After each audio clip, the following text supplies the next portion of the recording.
అందరికీ వందనాలండి. అయితే ఈరోజు మెసేజ్లో ఒక 10 వ్యాక్సిన్స్ గురించి మనం మాట్లాడుకుందాం. అంటే ఇంపార్టెన్స్, వీటి యొక్క ప్రాముఖ్యత.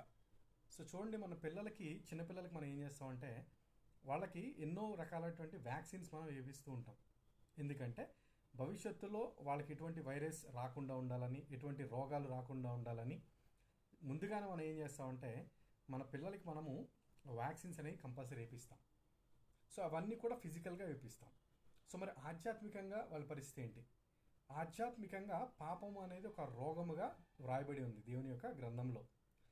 సో పిల్లలు తప్పు చేస్తున్నారన్నా, పిల్లలు చెడిపోతున్నారన్నా వారు పాపం అనేటువంటి రోగానికి గురైనట్టే. సో వారు పాపం అనేటువంటి ఆ రోగంలో పడకుండా పిల్లలకి ఒక పర్పస్ఫుల్ లివింగ్ అనేది ఇవ్వాలి మనం. సో ఇక్కడ చూసినట్లయితే చూడండి, చిన్న చిన్న పిల్లలే ఇప్పుడు 10th క్లాస్లోనే పిల్లలు తాగుతున్నారట, డ్రగ్స్ తీసుకుంటున్నారంట, పిల్లలు చెడిపోతున్నారు. అలాగే పిల్లలు తల్లిదండ్రులను చంపుతున్నారు, ఆ స్టేజ్కి వెళ్ళారు.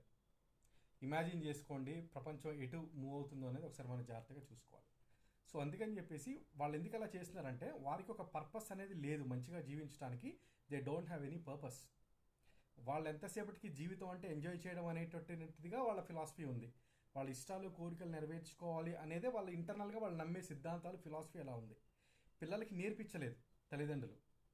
అందుకనే పిల్లలు గురి లేకుండా వారికి ఏది పడితే అది తోస్తూ కొంచెం పెద్దగా అవుతున్న కొద్దీ చెడు త్రోవలకు వెళుతూ చెడిపోయే ప్రమాదం ఉంది. అయితే చిన్నప్పటి నుంచే మనం పిల్లలకి ఈ 10 వ్యాక్సిన్స్ ఇచ్చినట్లయితే వారికి మనం పర్పస్ఫుల్ లివింగ్ని అందించిన వారం అవుతాం. సో ఇక్కడ విశ్వాసులుగా మనం తీసుకున్నట్లయితే మన పిల్లలకి మనం వేయాల్సినటువంటి ఒక 10 వ్యాక్సిన్స్ గురించి, ఇంపార్టెన్స్ గురించి ఇప్పుడు మాట్లాడుతున్నాం. కాబట్టి ఈ 10 వ్యాక్సిన్స్ ఏమనుకుంటున్నారు? సాక్షాత్తు దేవుని ధర్మశాస్త్రంలో ఉన్న 10 ఆజ్ఞలే. చూడండి, చిన్నపిల్లలకి చిన్నప్పటి నుంచి కూడా ఈ 10 ఆజ్ఞలు పొద్దాగా చెప్తూ ఉండాలండి. ఈ 10 ఆజ్ఞల్ని వారి మనసులో నాటాలి. ఒక్కొక్క ఆజ్ఞని వారికి విశదంగా వివరించాలి.